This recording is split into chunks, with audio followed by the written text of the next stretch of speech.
In the landscape of figure photography, one group strived for tangible and dynamic displays. There's no time to explain. Get in the rows.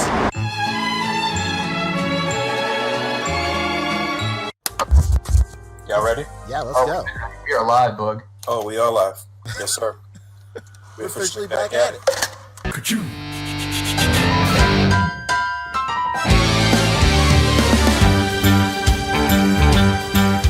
It's a rare condition this day and age to read any good news on the newspaper page. Love and tradition of the grand design. Some people say it's even harder to find. Well, then there must be some magic clue inside this gentle world. 'Cause all I see is a tower of dreams, real love bursting out of every scene. Days go by, it's the bigger love of the family.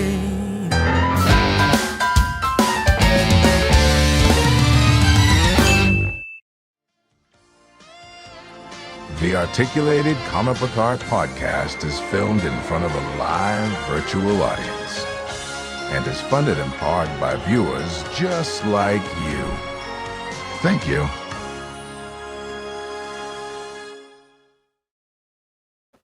Yes, sir. We're officially back at it. Goodnight coming at you with the Articulated Comic Book Art Podcast, episode 277. I'm your host, Goodnight. Got my boys with me. Pancheezey, Rick Dom, Fabster. What's popping? Hello. That's good. New room. Who dis? Yeah, that. It's endless. very- You ever look at that? Nice. It's endless. Yeah. It's also nice. endlessly empty right now, but work in progress. Before we get started, I'm sorry about this blown out lighting. There's nothing I could do. You either get this or you get nothing. Okay? I'm good with this, Rick. Nothing I could do. We love to see it. Unlike Pancho, who there he is. Okay. Thank goodness. Oh, Boom. Woo! Wow, you look like you're doing like a conspiracy theory podcast with that lighting, Pancho. I like it. Look like you're about to start whispering some things about. Did you see that Mexico debriefing? That's exactly it. Two The fresh body? alien bodies, baby. Yeah. You're saying it's more than Not 1,000 years completely old. fresh, but yeah. In More than the scope 1,000 of the years old. cosmos, baby, this is as fresh as it gets. Yeah. 1,000 years, that's baby time. I mean, That's- 1,000 years. That's not even That's one baby time. 100th of a hundredth on It's true. a minute of a hand. If all of 1,000 history years? was on a clock. 1,000 years, let's just say they're not even cutting the umbilical cord yet. early life. I mean, I've been telling y'all for years. You know, That's true. this That's X-Files disgusting. music we've been playing. It's not for my own health. I'll tell you something. Actually, This been was not detrimental to this was not something the writers cooked up. it. It's all real. They get used to it. There's going to be So, more yeah, bodies you don't- found. If you're not in the know, the Mexico Congress rolled out to to what they claim are extraterrestrial carcasses. I don't know, Yeah. like mummified carcasses today in Congress and in Mexico, and apparently one of them had like some eggs in the belly or some shit. Yeah, that's how you know it's real when there's eggs in the belly. Eggs true. in the belly, baby. Eggs in the So, belly, that's yeah, real. but honestly, Mexico kind of been on that shit, like as far Yeah. as like full transparency and like talking about aliens and stuff like that. It's really U.S. that be fronting. Yeah. But all these South American countries, they're very honest and very blunt about like things that they don't know, Yeah, for addressing sure. the videos that go live. Like, Wasn't that really- like the conference was like in response to them to like our Congress putting out just like yeah. the UFO report to say like, oh, there's things in the sky that we can't explain. They're flying objects that are unidentified. And then they're like, all right, hold my beer. We got bodies. How about eggs? 3 of them. Well, I didn't really understand that whole situation though. What were No, I they saying? was hoping you'd explain it to me. I just think that pictures. I think that they're just trusting some like archaeologist's word. They're just trusting this fucking guy, and they're like, he says they're real. He found them in the hills of Peru. Apparently, he's brought forth other mummified remains as well in the past that turned out to be not quite so real. But this time he's being for real. This was not found at a market in South Peru. This was not man-made. This is intergalactic. I mean, who would have the gall and the audacity to roll out some carcasses and then not be authentic in Congress, right? I mean, that's some real crazy shit. Imagine the type of balls. I could never believe the government would be lying like that. It's true. Imagine going home to your wife, telling her, "Ready the papier-mâché. We're making fucking alien carcasses, baby." Yo, that's exactly what it looked like, though. Some It paper really mache did. project. Yeah. Oh my God, stone carvings? What is that? When I was in 4th grade, we had this whole like medieval themed like section or semester or whatever, and we made this whole like big paper mache castle. I really remember that. And the news came to our school, and we all had roles. Of course, I was the court jester. Incredible. Damn. I mean, the real I was about to question. say, were you the diversity interviewee? Were they like, get him? He was with Bill Murray one time. Everybody had a role. There was a king and a queen and knights and blah, blah, blah. We had all of these like special made costumes. I can remember my Aunt Mary made me this really, really nice costume by hand. Yeah. Because, I've always been a funny motherfucker. I was telling some people that today. Shout out to Mary, man. Mary knows what's up. Aunt Mary, she do it. Rest her soul. She is no longer with us. Oh my God. Well, when she was here, she was a fucking treasure. I'll tell you that. Yeah, right. Well, we're not asking the real question though, which is, what does Giorgio Tsoukalos think of all this? Oh my God. He's this probably guy. sitting like, I've been trying to tell y'all for years. Yeah. Those carcasses were found in Chichen Itza. Now, is it possible that these are real? Maybe. I don't know. According to ancient it's very possible. Ancient astronaut theorist. I was confused though. Did they find these things in like tombs of some sort, or they just found them buried? They found them in a Michael's craft store, dude. What are you talking about? they're saying they found them in a tomb in Peru or something, I think is what they're saying. Oh, okay. All right. You know what's my favorite thing? You ever seen those pictures of people finding George Tsoukalos in the wild and like they're fucking drinking with him and they're like, it's like he's all faded out of his mind in a picture. Those are my favorite things. Look who I ran into in Midtown. Well, I mean, there was X-rays and everything too. There's the eggs, but apparently there was like other mummified bodies found a couple of years ago with eerie similarities in structure to these current ones, and those were debunked back then. So, could these also be debunked? I don't know. I'm just asking questions. Now this time is different. This time he's for real. Yeah.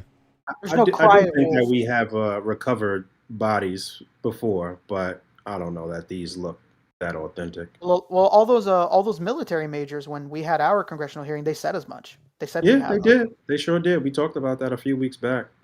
All right, how can we tie this into toys? What the fuck? What did they really say? Yeah. What's up? I know how there's a lot of sky looking today because we got a Mezco itinerary for RumbleCon, baby. That is true. Yeah, we're rumbling. We're rumbling in the jungle with this one. I see that if we're going into that, I was really surprised when I read the itinerary that a lot of the contests this time are voting through Instagram stories. Engagement, baby. They want it. They do. I seen that. A lot of them are like, do a poll on our Instagram story. I was like, whoa, that's a lot easier than fucking giving you my email and contact information every fucking signing in for every single thing on the website. I prefer that because I can use my 4 burners. That's exactly it. Still you don't got burner Instagrams? Ain't you learned from anything from Kevin Durant? You got to have some burners on you. Come on. I prefer to call them sock puppet accounts, not burners. There you go. Or maybe they're like puppet governments, like the ones putting out these alien bodies. I don't know. I'm just asking questions. That's it. Real Muppet Baby situation.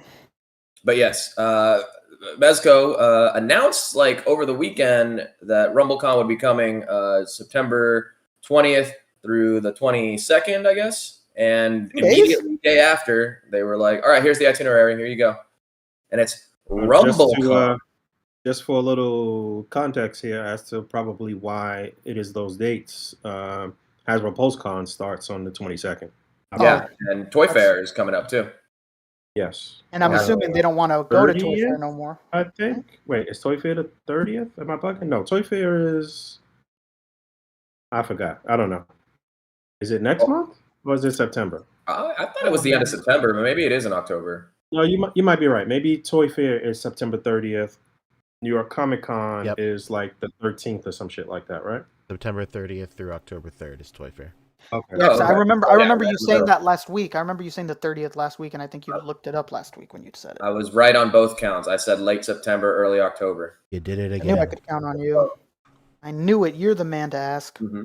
And this is only the second ever RumbleCon. They did the first one last year, and that was kind of the inaugural one and uncharted waters. So now that we have one of those as precedents, we can kind of figure out what's going to go on with this RumbleCon. For what happened last year, at least, the exclusive was the Union Gomez, and that was like, one of the only Rumble things that we had gotten for a while, and they're kind of on that same tip so far. Like, it's been a pretty Rumble light year, I would say, while they crank out getting more of the backlog and sort of newer licensed stuff out there. So it looks like they've been saving all that for this new RumbleCon this year. We don't know what the exclusive is, but as always, we can just read way too deep between the lines and figure it out here. So, while we make the joke every time that they say they're gonna do some sort of fucking con or whatever the fuck it is, really, if there's no Tangerine, if there's no Hoods announcement, forgot about Tangerine. I'm gonna be fucking upset. Like Hoods or Jeffrey, I'm be fucking mad. Where's the or just another. I mean, we kind of wanted it earlier this year with Toys Fair, and they were like, "Ooh, it's going to be a new Hoodlum or something," and it was just a new version of Vapor Jackie, rather than Jackie Vaporoni rather than an actually new Hoods character. So they could be on that same tip this time around. Well, we don't know, but the copy is saying that buckle up because we're taking RumbleCon to a whole new level. Rumble Society, Grandma's Tea Party ain't got nothing on this. It's going to be games, prizes, new reveals, and thousands of dollars in giveaways. My goodness. Whoa. Wow. Brand new, never before seen exclusive. So that alone tells us that nothing that they teased last year in the RumbleCon is going to be, part of the exclusive. Everybody thinking it's that means no Bartholomew Vex. Yeah, no Slugfest. Yeah. Yeah, no Bartholomew Vex, which it looked at least that it was pretty close to coming out as far as what we saw at Comic-Con, but I could imagine them saving it as just like a random drop closer to spooky season, kind of like they did Theodore Sodcutter last year. So who knows? But what you're saying is that Mezco's going under? Oh my god! Come on. I don't know where you got that from anything I said, but here's what I like though. Push, shove, and mosh. Can you guys see that? Or I do need to. Mosh? Push, shove, and mosh your way over to mezcotoys.com at 1 p.m. Eastern Time to check out my emporium of badassery, the finest in Rumble Society swag and gear. All right, so the key word there is mosh. We're going to see a mosh pit. We're going to see something that has to do with the rocker dudes, the skull dudes, right? Could be. Oh my god, if they do another $300 skull set, I mean, they're out of their goddamn mind. I just watch. It's gonna be a fucking concert goer Vapor. Yeah, I'd be down for that. Are you saying this because you don't want to spend $300, or you do? I'm confused.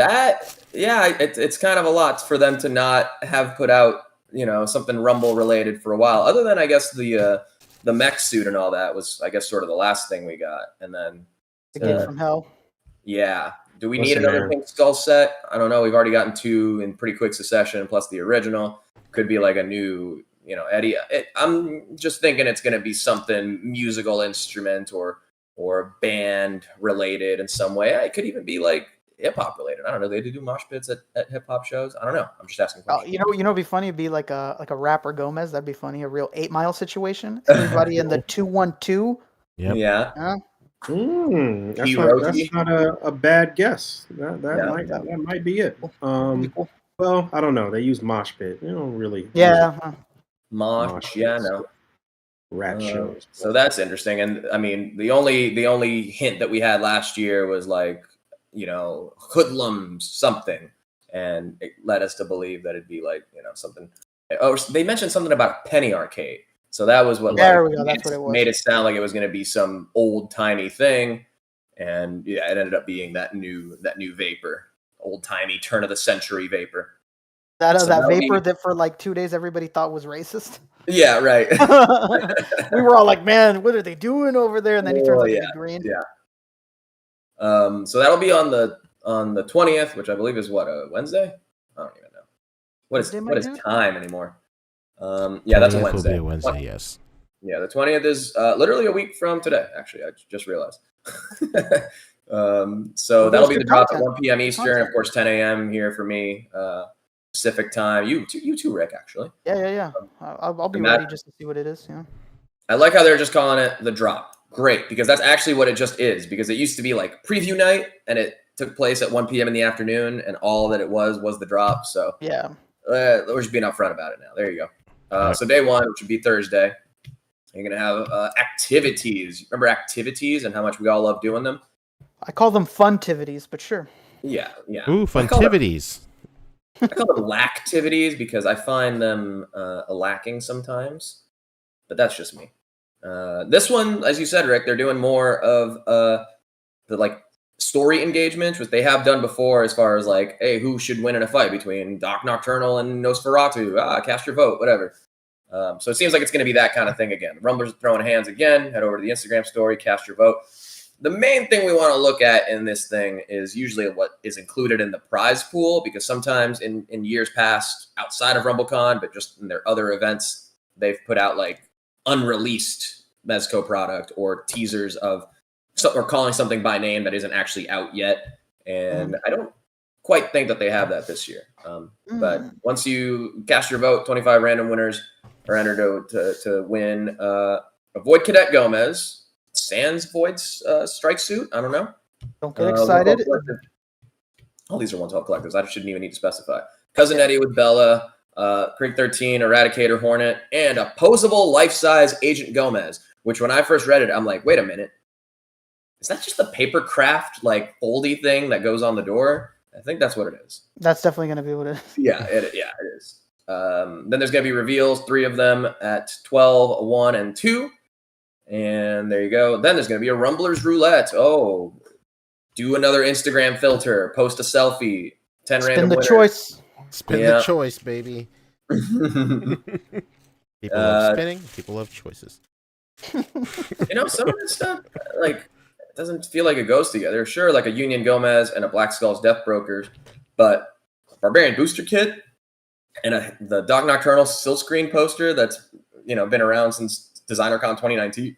It doesn't seem like, anyone would be happy to get it, of course, but that sounds like some clear the warehouse type price. I'm saying, yeah. It seems like they got a lot of leftover life-size Gomez and silkscreen posters, so let's get them out there.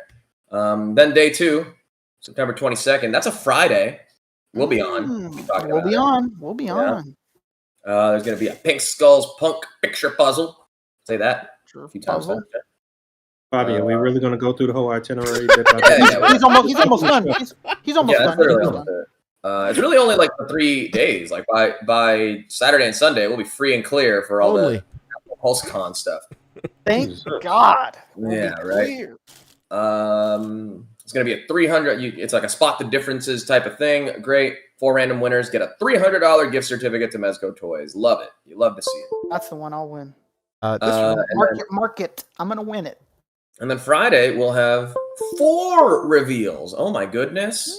Yes. I hope it's Tangerine? Jeffrey? I don't know. I'm going to be upset. Could be. I'd like to see One-Eyed Jack. I'd literally like to see. Yeah, I was just gonna say, or One-Eyed Jack. I'd fucking take him. Right. I'd like to see anything to go with the casino shit, because it's been a while since we've been there. Yeah, we're trying to get the Kukarach on, man. Come on. Exactly. I'm trying to cash my chips in. You know what I mean? And then there's a big grand prize contest at 4 p.m. Last day, last chance to win something. Something about it's like a word search. Great. The 4 random grand prize winners are going to get Union Gomez. The RumbleCon exclusive, unnamed here, but whatever it is, it'll be included in this prize pack. 2 Black Skulls, 2 or just a Death Broker set, an Eradicator Hornet, 2 Murder Hornets, a Hawk P40 Howling Fury, the Doc Nocturnal comic, the Life-Size Gomez, Pink Skull's mask, and the Double Trouble weapons pack. I mean, some good stuff in there. That's cool that they're giving you out 2 Black Skulls Death Brigadiers. Love that. And that's it. That is what's going on. The main takeaway also is that all the exclusive is going to go up on the Slugfest Emporium site. So you might not see it on like the front page right away, but it'll, you just go to the little Emporium icon up here and it takes you to the Slugfest thing. And that's where the exclusive will be, presumably. What regular releases are we waiting for right now? A few. What's imminent? I think Spider-Man is imminent. I know some of the Discords have been actually like emailing Mezco and getting like actual like dates as to when things will be coming out. Seems like Spider-Man is coming in October. We're still waiting on Gotham by Gaslight Batman. Pyramid Head just came out. I think Roadblock is probably around the corner as well too. Yeah, we got still quite a few things on the burner here that we got to get through, but it'll be nice if the stuff that actually. And speaking of things on the back burner, we're still waiting for the Void strike suit to ship as well. I got the one from Comic-Con, but the ones that were up for pre-sale, or for pre-order, I guess, before Comic-Con with the big strike suit still hasn't shipped yet. At least for me, I haven't gotten any notification about it. I know Solomon Kane just charged last week, so he should be in people's hands pretty soon. So yeah, still quite a few things we're working on or waiting on. And if it's going to be one of those types of drops where it's like buy now, but it ships 4 to 6 weeks or whatever after the con, then we could still be talking about it in terms of how we're talking about the strike suit, which is still not out, still not in people's hands. That's a shame. Yeah, I want it. Wait. When you say the strike suit, is that just the regular suit for Gomez, or is that the big mech? Oh, the mech thing. All right. So wait. Nobody was able to get that at San Diego Comic-Con. It was on display, but it was only Gomez in his little space suit, right? Yeah. Yeah, it was the queue of just the SKU of just him by himself. Yeah. Yeah. Okay, exactly. but nobody actually has the mech in hand yet. No, I don't. Shipping now. Shipping now. Is it under shipping now? Let's see. Yeah, that was one of those things. A lot of you should check your email. A lot of people got shipping notifications today. Oh, okay. Actually, interesting. Yeah, if you pre-ordered it, a lot of them went out. Most people. Yeah, that's one of those things that is from Mezco. That's just like, I don't give a fuck about it, but it's really, really nice. Yeah, I couldn't justify the price, but it's sick. It's hard to be mad about them just like putting it up. Like it wasn't a crowdfund. It was just, here's a $350 item for you. You want it? Here's your chance. I was just about to ask you, what was the price again? Okay, so $350. Mm-hmm. How many units you think they sold of that? I mean, they sold out apparently, so all of them. How about all the units? Huh? Every single. Somewhere between 0 and all. Yeah. All right. It's pretty accurate. If somebody cared enough, they could try to like check the back end and find like what they'd sold, but I don't think there's anybody dedicated enough yet. Yeah. To Mezco to find that out. Is it even up? Do we want to talk about? Let's move on to the next topic. All right. Speaking of crowdfunds, how's Giant-Man doing? Well, that was actually what I was going to say about the whole crowdfund situation. Do we need some clarification on crowdfunding and what that is, and if we support that? I didn't get. I was for clarification myself. You weren't even here. Oh yeah, he wasn't even here. Let's get the fucking opinion on the. Yeah, well, first of all, everybody should know. I was without power for like dumb reasons. Not even like Pancho, who survived by the skin of his teeth a hurricane over there with no power. Right? Mm-hmm. No, we just had some really faulty electricians that came through. They like turned off our power like with notice on Thursday, and then Friday morning, the transformer like outside my house that I could see from the patio, like literally blew up. Like a plume of flame and smoke emanated from the fucking transformer. Which transformer was it? G1? Optimus? I think it was What are we Soundwave. I think it was Soundwave. Scepter? Yeah. So, yeah, I was without power on Friday. I could not make the show. I didn't get to give my thoughts on this. So, real quick, it's what everybody wanted, right? It's cheaper. It doesn't have figures gated behind the price. And, the target goal is like a little high, 10,000, but that's because the price is lower. It's a nice even number. Overall, looking at it, I think it's a fine offering. I'm not a big, Legends guy of late, so it's probably going to be a pass for me, other than maybe if I want to get one to flip, if I'm being honest. But other than that, I'm happy for people that have the opportunity to finally get this Giant-Man, to complete your classic Avengers roster. Yeah. It's about what we kind of expect, not that anybody didn't know that it was going to be Giant-Man, given all the teasers and everything, but it's about what we said before this actually went up. By its nature of the Giant-Man design, it's going to be a more simple sculpt than something like a Galactus or a Sentinel, which should make it a cheaper price. Lo and behold, it totally is.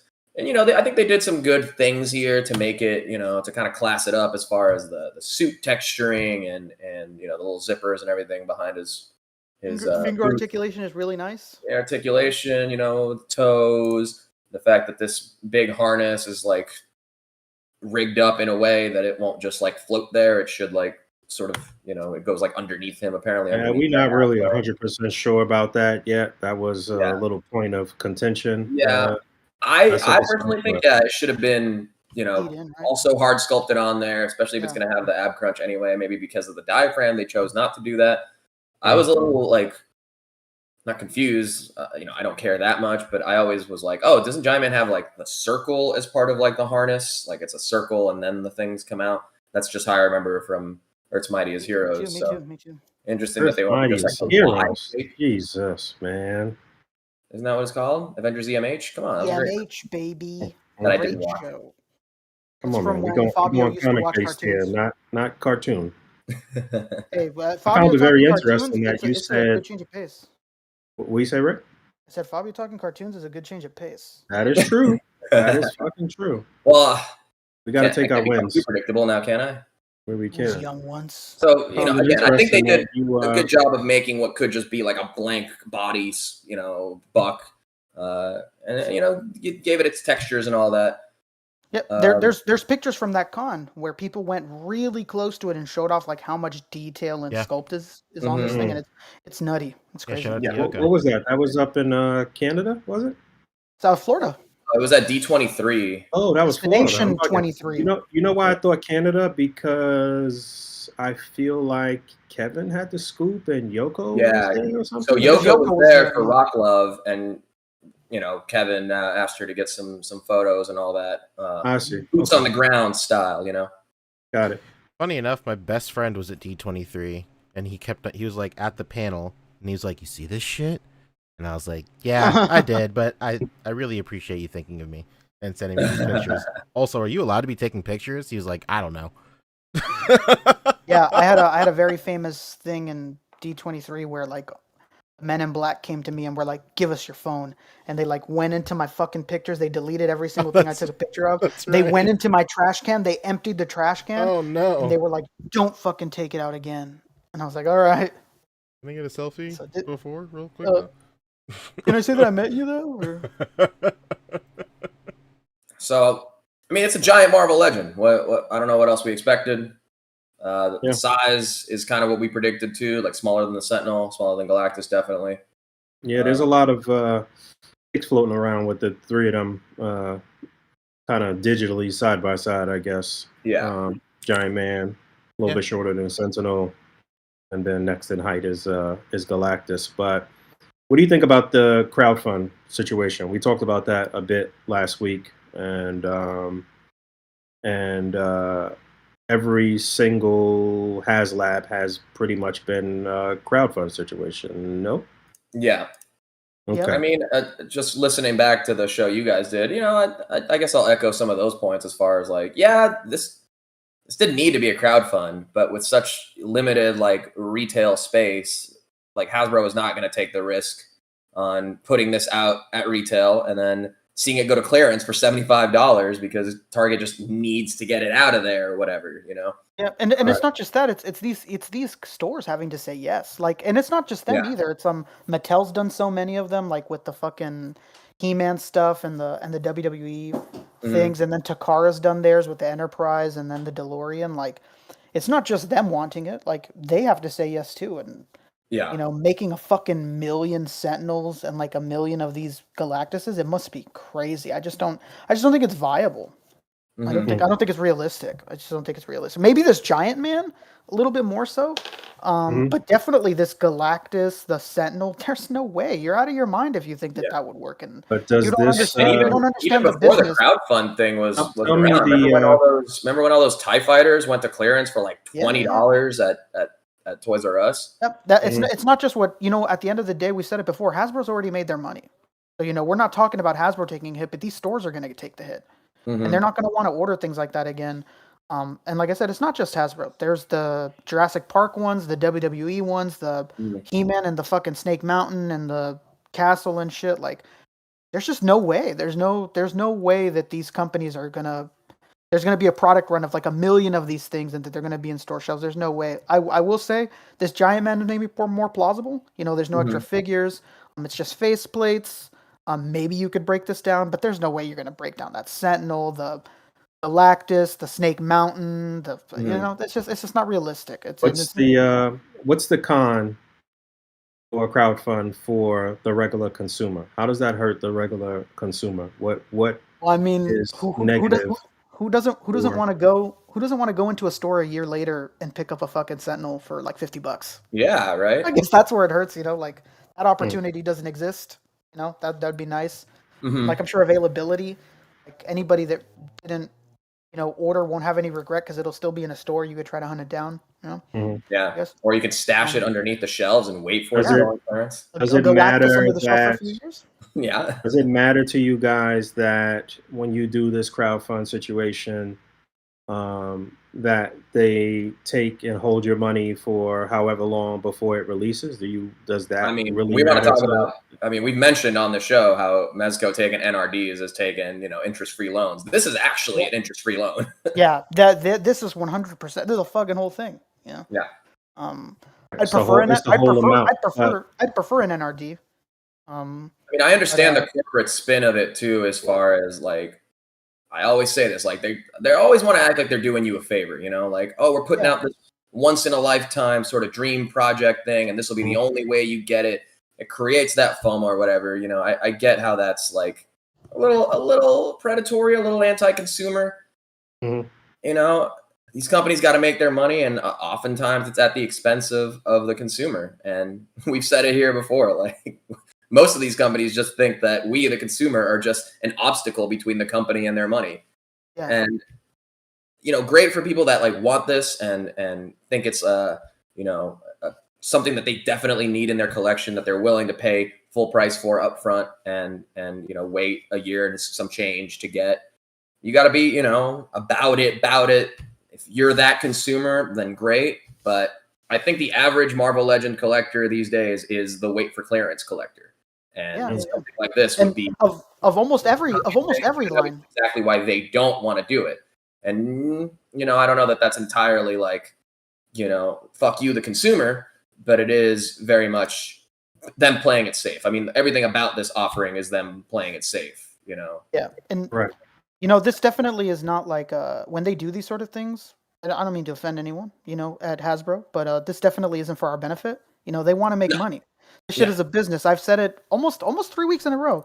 We're the smart marks. We know the business. We know how this shit works, and it is what it is. I'd rather have this than not have it. Yeah. If that's the ultimate question, would I rather not do them and not have these items? No. I'd rather them be available to everyone and do it this way. You know, it sucks. And to sort of compromise there, if we don't do this as a crowdfund, which I don't think they need to do necessarily at a $200 price point, which is like, you know, just as you guys said on the show last week, like just slightly over or right around the price of your average Marvel Legends, like full wave now. If they're putting up the Marvel Legends, like the Marvel Knights wave as a Hasbro Pulse exclusive, kind of knowing that particular thing wouldn't, sell as much as like an Avengers wave or a Spider-Man wave or an X-Men wave at retail, and that's something that gets resigned to Pulse as just a pre-order, why not just put this up as a pre-order too? Like, we're just making Giant-Man, and here it is for pre-order. We'll make as many units as it is. It's not a crowdfund. We're definitely doing it, but if you want it, do it. Kind of like the NECA sewer lair, Mm-hmm. Like, yeah, well, that shit was expensive. I'm not a big enough like Turtles guy to want that, and I think they have good analytics within NECA to know exactly how big their TMNT, like cartoon specific TMNT consumer base is.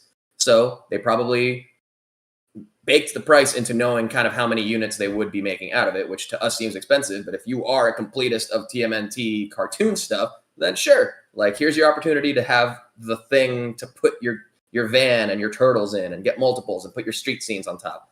That's for the real Wonka fans for sure. I get it. The price reflects that. But at a $200 price, but again, not a crazy amount over your typical Legends wave that could be up as a Pulse exclusive, i.e. Marvel Knights. I think this would have been fine as just an open pre-order type of thing, or put it up for a certain amount of time and once it's gone, or whatever. But yeah, I don't think it needed to be crowdfunded at this price. There's definitely been crowdfunds around this price from like other brands like Transformers and everything. But, if we're talking like out of the realm of normal possibility, dream project type of things, I don't know that Giant-Man like really fits that mold, It's because again, it is such a safe offering. Like I feel like the crowdfund model should be for like truly like risky shit, like we wanted like a Blackbird or something, X-Men Blackbird for forever, or even a Quinjet, something like that. I feel Ryan, like actual risk, Ryan hold on. I'm only asking these questions because I'm just trying to see where your heads are in terms of I don't think any of us are advocating for this or advocating for anything that will hurt the average consumer or is not beneficial for the average consumer. And I think that we are just discussing it from the perspective of just understanding the business and understanding that, Hasbro is a corporation and they're just going to do whatever the fuck it is what it is. In an ideal world, of course you don't fucking do this. You put this at Target and I'm hiding that Giant-Man under a shelf for a couple years and I'm getting it for $20. Right. Of course I want that. That I think is the average consumer. The average current day Marvel Legend collector waits for retail or waits for clearance for everything or waits for a sale. And I wish you were right, but it's even more than that. It's every collecting line that's at a Target or a Walmart. Yeah, it's not just all of them are going on clearance now. It's all of them. I'm just saying, this is where the whole industry is moving now. I'm saying this to say that yes, I think we understand the business.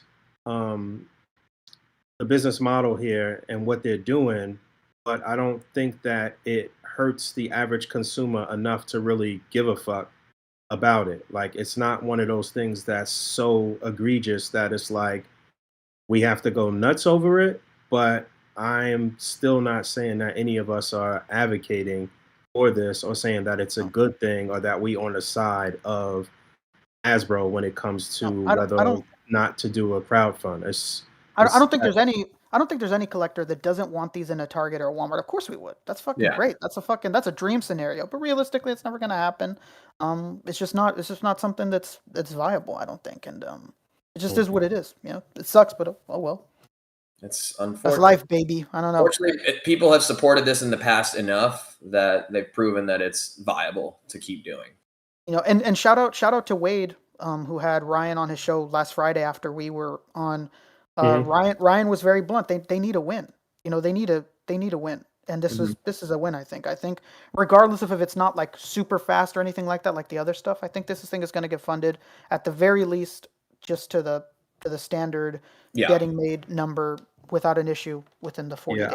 I'm just playing devil's advocate and just really looking at all of the different perspectives and stuff because.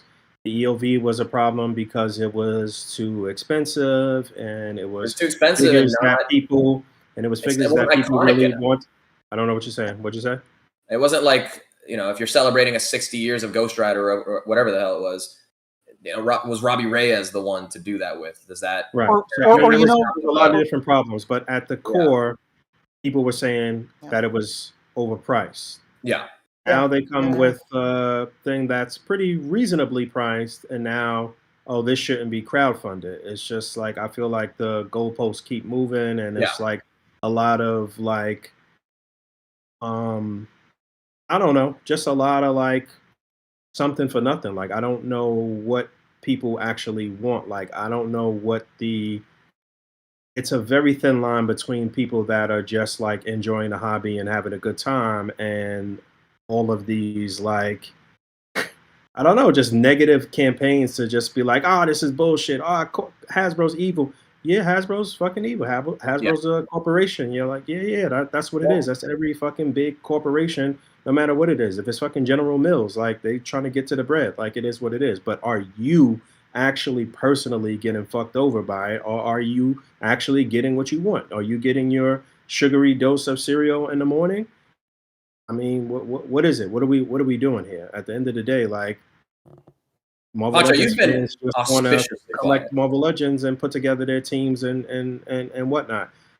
If it's too expensive or it's not what you want or you're not happy with the offering, then you don't spend your bread on it. That's it. Yeah. It's really that simple. And one final thing, as far as not gatekeeping the figures behind the campaign, you know, again, this is what we wanted, right? We wanted it cheaper, and we didn't want figures gate kept behind the campaign as tiers, right? So now people are again moving the goalposts, like you say, and you know, even in our chat, people are saying it should have at least come with one figure. You know, I get that, but it's just like they did with the Sentinel. Like in the calendar year that we get this, that it's due to come out, there will be accompanying products that will go with this. And if you want a sort of a, you know, mid-size, you know, shrink or, you know, almost to full size sort of a mid transformation Giant Man, well, it's not to say they can't reuse those 12-inch Marvel Legends like they did with Super Adaptoid. And I don't know that I'd be happy with that, but yeah. I absolutely echo your sentiments as far as other product that'll come out alongside this. I'm sure that's not going to be an issue. Or you know, another thing too is somebody pointed out. God, I wish I could remember who it was. I'm so sorry. I just don't have good memory. Somebody pointed out when I was annoyed about the strap not being keyed in that what if this will be used for like a living tribunal or something down the line? That would be nice. This would be like the first Haslab that is very realistically reusable. So that'd be nice. Like if we get a living tribunal like a couple years from now or something. About that, but yeah, that'd be sick. This big body could surely be used for other. Just the legs and the like the gloves and the boots and the head obviously would go, but the general body would be easy to reuse. God, I wish I remembered who that was, but that's a good point. As much as I don't like the strap, if like this would make like, just because that's the only thing I could think of right now, but like if this gets us like a living tribunal, yeah, it's cool. Okay, fuck it, you know. Okay, if that's what it takes to like to have that strap not keyed in like that, then yeah, fuck it, why not? Yeah. So, I mean, as it stands right now, 4,477 backers, almost halfway to the minimum goal of 10,000. It's, I would say 44.77%. Basically. So, and then we know that the additional tiers, which are basically just like faceplates and head sculpts, are at 12 and 14,000. And again, we still have a couple of events between now and the end of the campaign. I don't know that. I feel like the what was wrong with the EOV was wrong from the very beginning, and it was like almost doomed from the very beginning. I can't really see anything else that could come out about this that could push the needle in the opposite direction. So I mean, you know, at the very least, like I said, I'm sure it'll get minimally funded. I definitely want this in my collection. I think $200 is a decent price. I don't give a fuck about the crowdfund, even though, yeah, of course, like we're saying, I would love for it to just have been a straight pre-order or something like that. That's fine. I don't think that it is a dream project. But honestly, was the Sentinel or Galactus, excuse me, a dream project? somebody's dream. Not at those price points. I don't know. Hang on. I don't know about those price points, but in general, yeah. In general, yeah. To that scope, yeah, because they could have just done it as, you know, even this could have just been done as build a figures again, for sure, you know, a la Toy Biz. But I mean, those were bigger and they were more expensive for sure, and they had a lot more going on. I think what makes this one have the conversation, you know, make the conversation more prevalent as far as it should have just been, you know, a pre-order or a fan channel exclusive or something like that, you know, is the fact that it is so much closer to, you know, the retail price of your average Marvel Legends wave, which they've already set the precedent for being fan channel exclusives, or, you know, something that doesn't go right to retail. This team, this brand, it needs a win. Mm-hmm. It needs a W in the column. Like there was nothing that they could do besides this, basically. Like this just had to be it, and it had to be this way. Like there's no other way for them to be able to do, or to convince someone there to do another crazy Haslab when that Engine of Vengeance was such a failure. Mm-hmm. You know, you have to have something, and it's just it is what it is. It's just a business. It's a good price. And as far as price, I don't think anyone, you know, if you're talking about a dream project thing like a Blackbird or something like that, or a Quinjet. It's not possible the Blackbird. Maybe not the Blackbird. Let's go Quinjet. You know, like a single sort of cockpit, little. That wouldn't be little. It'd be actually massive. But yeah, it'd be pretty big. What I'm saying is something like that feels more, risky. You know, and even if the price is like $500 or something like that, I think people would be okay with that. Weirdly. Yeah, I mean, it's just, how do you go to the suit and tell them, hey, I know that Fucking Ghost Rider and car didn't do well. How about a jet this time? Yeah. This time we'll get them. Like, you know, how do you do that? You have to do something reasonable, and it is what it is. It's the business, and we understand it, and it's just how it goes. If you're anti-corporate enough that makes you say like, nah, fuck that, I won't support this on principle, then, you know, you're totally justified in your own way too, I think. Don't support it. All of us should speak with our wallet. You don't like the shit? For sure. I think I'm pretty anti-corporate, and you know, I probably won't support this other than as an opportunity to maybe flip and make some money on the back end. You know, that's just my personal business, whatever. But why do you think Fabio's such a mezhead? No corporate over at Mezhead. There's one guy in charge, and his name is Mr. Mez. No, they don't even like me, so it's not even like I'm doing this because I love the company or anything. Like I've always maintained that we should go back to, you know, we're at a point now where we have such like a relationship with these companies, right? So we feel like we're supporting people that we know, that we're familiar with, that we get to interact with at these cons and all that stuff. But at the end of the day, they're just trying to sell us product, right? And I've always kind of said, like, I kind of miss it.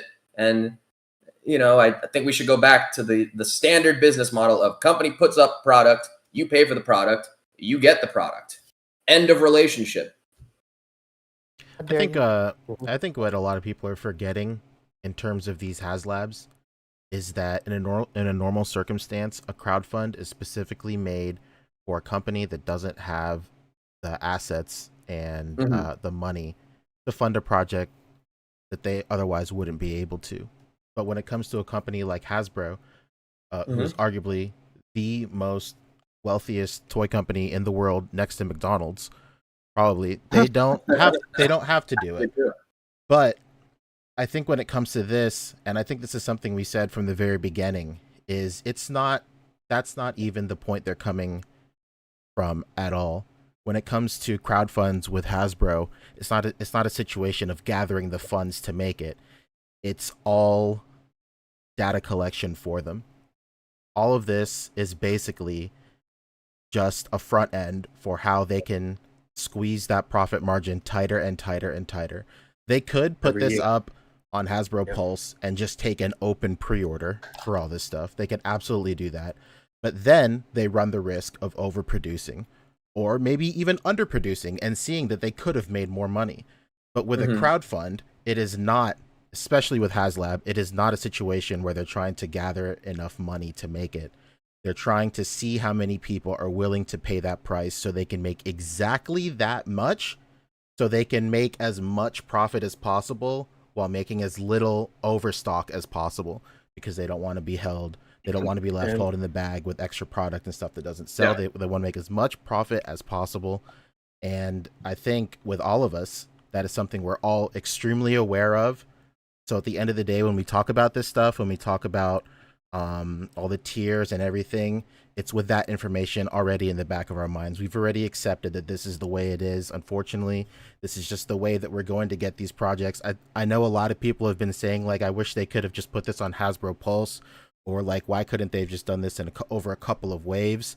But I think we've said that with all the Marvel Legend projects so far. Like, it's either this is a Haslab, or the people above the marketing team or the design team or the think tank over at Hasbro. It's either a Haslab or they're not going to consider it at all.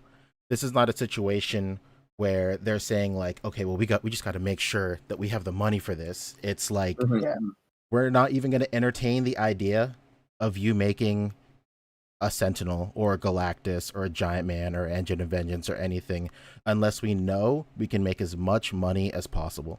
And then once they get over that hurdle, then it's a situation of discussing tiers and all of that stuff. So while I do understand why a lot of people are a little pressed over the fact that this isn't a retail release or anything like that, you know, I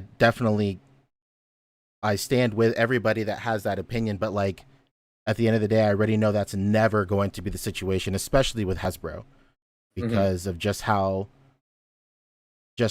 much money they made over the pandemic. We talked about that before as well. Their profit margins over the pandemic were a sensational record-breaking high, and they are doing everything in their power to maintain those numbers, whether it means letting staff go, whether it means reusing a bunch of stuff, whether it means like anything. And not only maintain those numbers, but each year have a little bump as well. And this is why the EOV failure. And this is why the EOV failure was so devastating. And again, we just some dudes talking about it from the business perspective and understanding it from that perspective, not necessarily advocating for that or saying that that's good, but also not raging and losing our shit over it and trying to get you to fucking storm Hasbro about it either. You're just talking about the shit. Like it is what it is. And still being fans and still trying to get our shit and do things that we want to do for our own personal collections, while totally understanding the game and understanding that it is a game and that's what it's going to be. But I just don't want to be in the business of talking about the business and getting other collectors angry about it. Like, you know what I mean? Unless there's actually something really worthwhile getting angry about and shit and advocating for and fighting for and shit like that. Like, this shit is toys, bro, at the end of the day. Like, that's not the direction that I want the podcast to go. I just want us to be transparent and open and be able to be real about our feelings and about shit, and of course protect our realms and be able to joke on each other about that shit, and that's it. Like, it's not really deeper than deeper than that, man. And to jump on that and what you said, Pancho, if that scenario we described where we are smart as to why a $1 billion corporation would, you know, do a crowdfund as a form of market research, if all of that you said and Boog you said is enough to make you say, I don't want to support it for all of those reasons you just described, then that's totally valid too. And you just don't get it. And that's kind of where I'm at. Like, I don't want it for myself. I don't think corporations like that should be crowd. I didn't even think Todd McFarlane needed to crowdfund a damn Spawn figure. No. And, didn't. You know? So I'm with that point of view as far as like, I don't think, you know, $1 billion corporations should be doing crowdfunds. I understand why they're doing it. And clearly the market has shown that they're supportive of it. You know, we've had he touched on a major thing. It's the collection of data. That's the age that we in. You know what I mean? Like, they collected a lot of fucking data, and that's also partly why there are never any financial questions when they do interviews and shit like that. Like, they not giving up that information for free. That information is extremely valuable. And they're not going to discuss that shit with Boog Nice. Like, what the fuck? Like, it is what it is. I get it. Yeah, the most tangible evidence we've seen of them just using this as like data collection is the failure of the Engine of Vengeance. And like you said, Fabio, earlier, people voted with their wallets with the Engine of Vengeance. And that is the sole reason why the Giant Man is so reasonably priced or so inexpensive. Because they just, I guarantee you, if the Engine of Vengeance funded, the Haslab that we would be experiencing right now would not be Giant Man. And if it was, it would have been $350 at minimum. And the fact that that Hasbro saw that people were not willing to spend that kind of money on the Engine of Vengeance is exactly the data they were going over. Yes, it is a loss for them, absolutely, but in the grand scheme of what could have been, if this wasn't a crowdfund, if this was just a general just a product rollout, say they did release hundreds of thousands of units of this Engine of Vengeance at $350 each. That is so much more of a loss than them just, taking the L on a failed Haslab. And because and the Haslab failure for them for Engine of Vengeance is free. If anything, all they had to do. I was just about to say that too, that it's a failure, but it's really not, because again, it's all part of this profit that's there but not there, and then it's like they expected to have a better year and a better showing with the Engine of Vengeance year or whatever the case may be. But really, they didn't lose shit, because at the end of the day, they're protecting their own asses with the crowdfund situation anyway. So it's all a fucking game. We recognize that clearly. Like, it is what it is. And if you don't want to play it, that's 100% valid too. Yeah, literally, Fabio's not playing it. No. Right. And you know what? That's what I was going to say. You said earlier, I'm happy for anybody that wants to get it or whatever the case may be. And me too. That goes with any other toys out there and shit, because at the end of the day, that's what this shit is all about. You're supposed to be enjoying your hobby and happiness and whatever. I'm not going to be hating and mad and disgruntled and going crazy because somebody wants to add something to their collection that they have the disposable income for. And it is what it is. But I'm not going to be going nuts about it in a negative way and losing my shit over it. It's not worth anything, man. That shit's not worth anything at all. But yeah, we spent enough time on fucking Giant Man. That's two weeks in a row. Well, I had to catch up. I didn't get to give my thoughts last week. You weren't here, What else we got? It's a good project. It'll get funded. We'll be all right. Yeah. Again, it's a fine offering. To summarize, isn't it what we wanted post Engine of Vengeance? Yeah, I mean, I like I said, I think it's the perfect topper for what was the 60th anniversary program, which I think was pretty successful. I think they put out some of their best figures in a while, and this was a major piece needed. And like we've been saying, I'm sure we'll see Wasp and Yellow Jacket and maybe even a 6-inch version of Giant Man in this particular costume coming within the year as well. Or closer to its release time. Yeah, I wouldn't worry about that aspect of it. So it's been moving. At least the needle hasn't been moving backwards. So we'll keep an eye on it and see what's what. What else we got? Oh well, in terms of Legends, there was we did get some of the. We know what some of the exclusives are going to be for Hasbro Pulsecon. And the Legends exclusive is going to be that Detroit Steel figure that we saw at San Diego Comic-Con. Yes. So that'll be. I have no attachment to that, but. Yeah, me neither. Is it not? That's the perfect figure to make a PulseCon exclusive. Yeah. What is it again? Detroit Steel. Oh, okay. It's a villain. Yeah, I remember. He was at the breakfast. Okay. Yes, exactly. Yeah, he was having the steak and eggs. Yeah, absolutely. Yeah. He got his plate taken away too. Yep. Stand up for himself. So yeah, there was that. I think we learned some of the other exclusives as well. Oh, and shout out to Dan Larson, who's going to be one of the hosts for Hasbro Pulsecon. I guess Cleo Thomas was too busy winning Mortal Kombat tournaments to make it out this year. Yeah, he's an esports gamer now. Yeah, Cleo's big time now. He's got trophies That's true. on his wall. So yeah, he's double fisted. He can't hold. Where's Taboo at? Where's that guy from Black Eyed Peas? I think this is wonderful, man. Shout out to the living legend Dan Larson of Toy Galaxy. Now Secret Galaxy, actually. Who was the other fella that's going to be co-hosting? Dude, baby, Transformers royalty. Transformer dude, right. Okay, you guys hit me to him. I wasn't really familiar with him, but shout out to him as well. I used to be really big into the Transformers community. I never heard of this guy, but everybody has such great things to say about him. So I've only heard good things. Dude.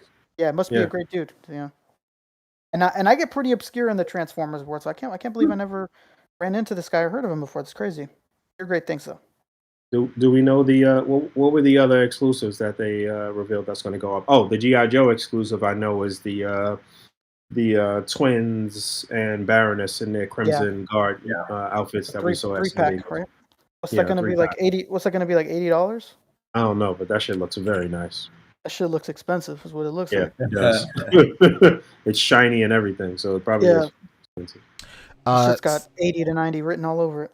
Static Thunder just hit us with 5. He's saying Omega Rangers are the best Pulsecon exclusives. Are they Pulsecon exclusives?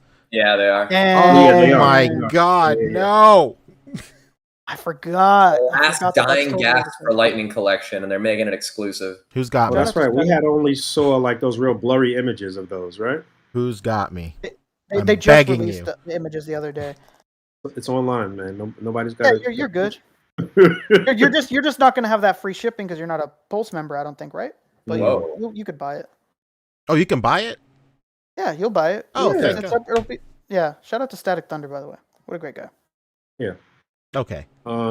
Big shots. There's that, and one more little tidbit of Legends news. Do we know the Star Wars exclusive? But it looks like Big Bad Toy Store is getting, is about to get the Squadron Supreme, Nighthawk, and Blur set. I don't know. I got a notification that it's about to be in stock shortly. The other big thing is in China. Marvel Knights is already in. Yes, the Marvel Knights wave. I saw that. I saw what's my man's name that be having the stuff early over there? Isaac Wong. Isaac Wong, baby. But I think somebody else, like a regular person collector who I know, but I can't remember his screen name right this moment. Pretty sure he's in A.C.B.A. Had the wave first. That was the first person I saw with it, and then I saw Deviant Studios. Was it who? Was it Deviant Studios? No. It wasn't. No. He got the Master Morpher. That's what he got. He got that early. Oh, okay. That's pretty crazy. Yeah, there's the Baroness and the twins in their Crimson Guard outfits. I saw this past week too that Ollie's. I think it was this past week. Maybe it was the week before, but they had the Crimson Guards on sale for like $5 or some shit. My Ollie's just got the hand inches in. Love that for you. Yeah, well, I didn't buy any, so. Scorpio, or was it X Scorpio? It says X Scorpio, X Scorpio, but is that X Scorpio? I don't know. Yeah, shout out to MCU Collector for these photos. I think this is $82. This 82. Yeah. 82. I knew it. It had $80 written all over it. Yeah. Isn't that what Serpentor cost? Serpentor was more than that, huh? Serpentor was more than that. Serpentor was like $98 with tax or some shit, like just under $100, I believe. Hey, Static Thunder linked you to the pictures for the Omega Rangers and the. I just saw it. Thank you, dude. Yeah. Nice. Pulling them up. But yeah, here's that, and then the Detroit Steel that we had mentioned. Also, bro, this guy looks like a Lego Build-A-Figure in that on the box. 1000%. Yo, that is exactly a real custom-made Bionicle situation. Yeah, it's crazy. It's wild. The wild thing is that the sculpt and the design of this armor is fucking really, really nice, because this was the Ironmonger from the Iron Man 2 movie. Was it 2 or 1? I think 1. But yeah, it just looks so goofy with, painted like this though. I mean, the figure itself looks fun. So the figure itself doesn't look like a Bionicle, but on the box, just something about it on the box makes it look like a Bionicle, and not the good ones either. Well, so one could argue there's no such thing as a bad Bionicle. Metro Nui, right? I do have the actual original figure this was intended to be, and it's a nice chunky chunk of plastic. It's heavy, it's well articulated, it's well put together and shit. It's a good figure, but I just don't really love this design. And it's some nice add-ons that they put on here too, because the original figure didn't have that rail gun on the side or the chainsaw and all of those and the effects and stuff. At the very least, this is the exact type of thing that should be exclusive. Something you don't need. Yeah, right. For But sure. if you really want, Right. you know, 100%. Yeah, that's good. Oh, so quick clarification. Thank you, Jason S. It's number 82 in the line. It's not $82. The Crimson Strike. Squeeze me. So what you're saying it might be $100, Jason. Yeah, probably over. Listen, we thinking $25 per figure. That's already $75. The packaging, the extra accessories and stuff. Serpentor by himself with the chariot was just under $100. We're probably looking at like. I'm thinking $89.99. Yeah, right. $90. I hope you're right. Place your bets. I hope you're right. I'm not buying it either way, but I hope you're right. And then here is the Crimson Rangers. Oh my God, where they are? The Omega Rangers. Excuse me. Incredible. I want to call everything Crimson now. Dreams come true. There they baby. go. Baby. Dreams absolutely come true. You like this one? I love it. Just Explain like Men's yourself. Warehouse, I'm gonna love the way this looks in my collection. Especially loves this TV. I love it. Booty shots they be giving now. They really do. They're out here doing it. What's the story behind these dudes? So the Omega Rangers are they're like I don't know if Paragon is like the right word, but like they're a team of Rangers that have existed for a long time. And when Jason, Zach, and Trini left the show to go to the Peace Summit in the 90s TV show, in the Boom comics, they actually go off to do secret missions as the new Omega Rangers. So Red Ranger is Jason, Yellow Ranger is Trini, Black Ranger is Zach, and then this Blue Ranger is just some alien girl. I think she's an alien. I can't remember. But she does some sus shit later on and kills a bunch of people. Spoilers. Sorry.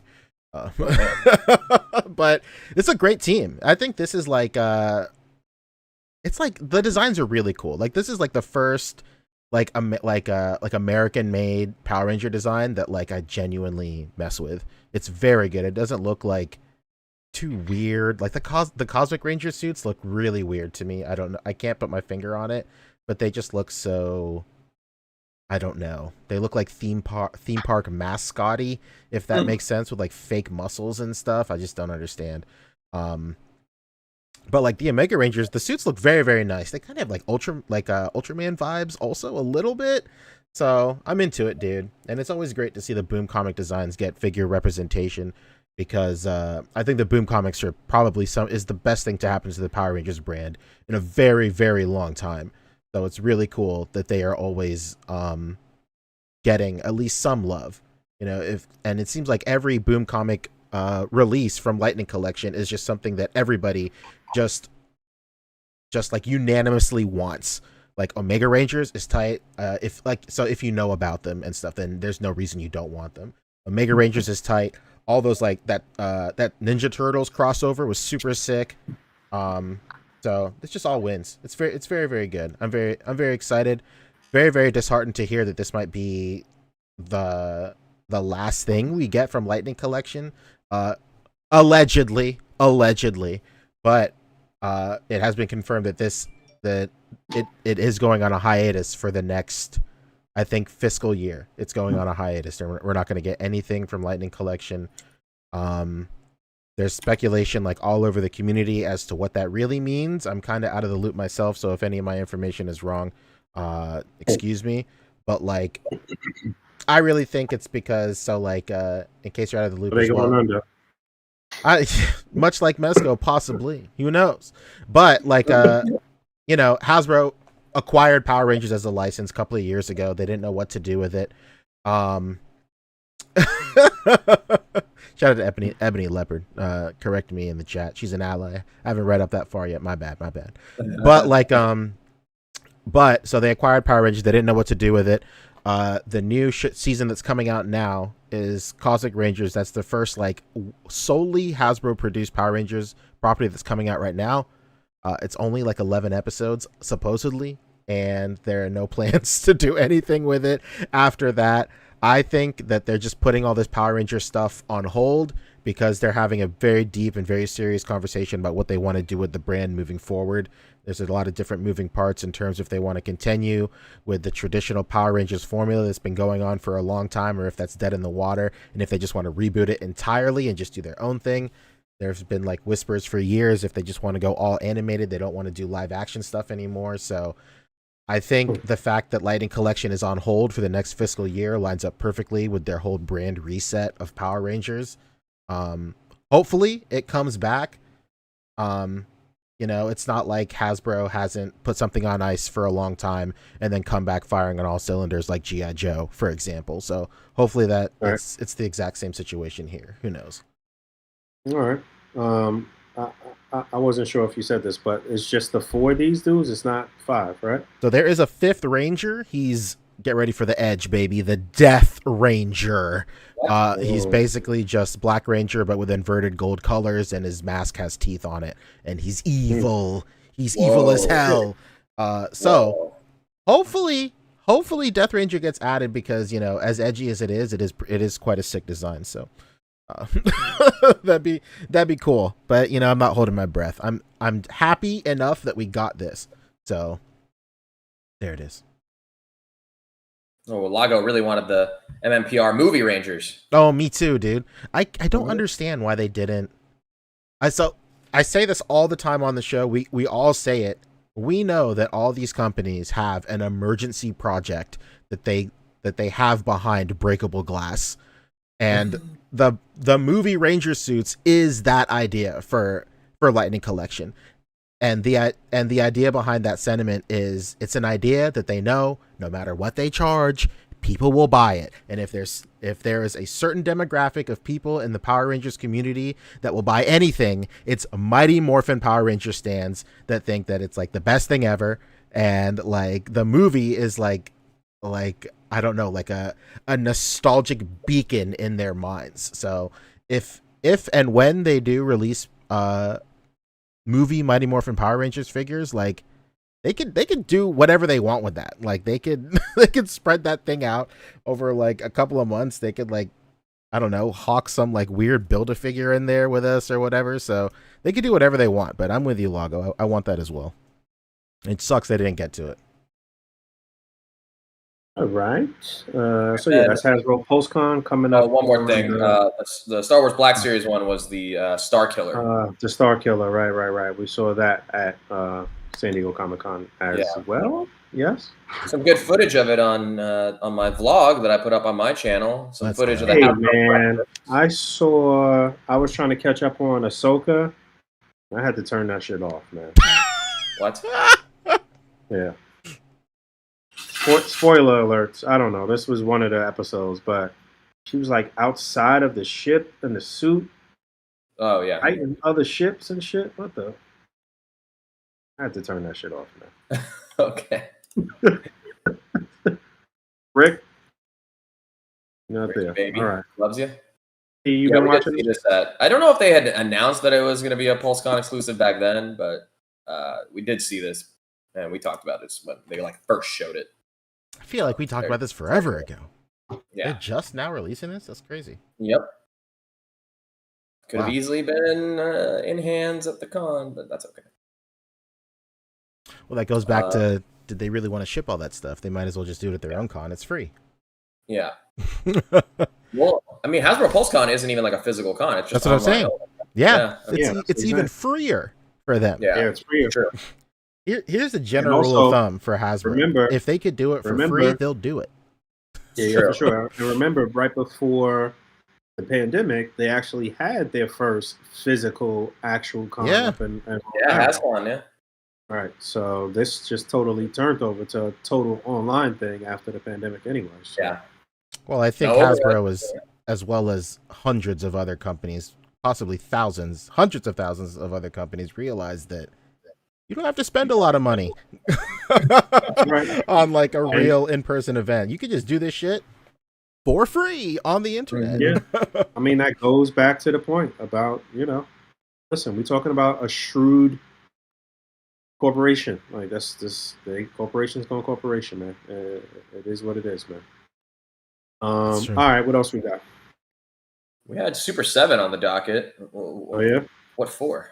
What they have going on? They're doing, well, you should know. You're your best buds, baby, with Kawadaga, the man, the myth. Wow, I want to bury the lead a little bit.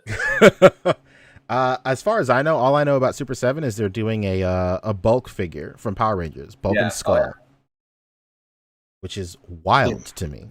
Absolutely wild. Really? Yeah, right there, baby. There he is, classic. Kyle only tells me about things that I'm interested in, and I'm not really a big Power Rangers guy. Oh, that's true. Well, you know what? You can pass the interest on to your friend Pancho. Okay. I'd love to know. But yeah, is this the only image that they've shown? Wow. Yeah. Didn't we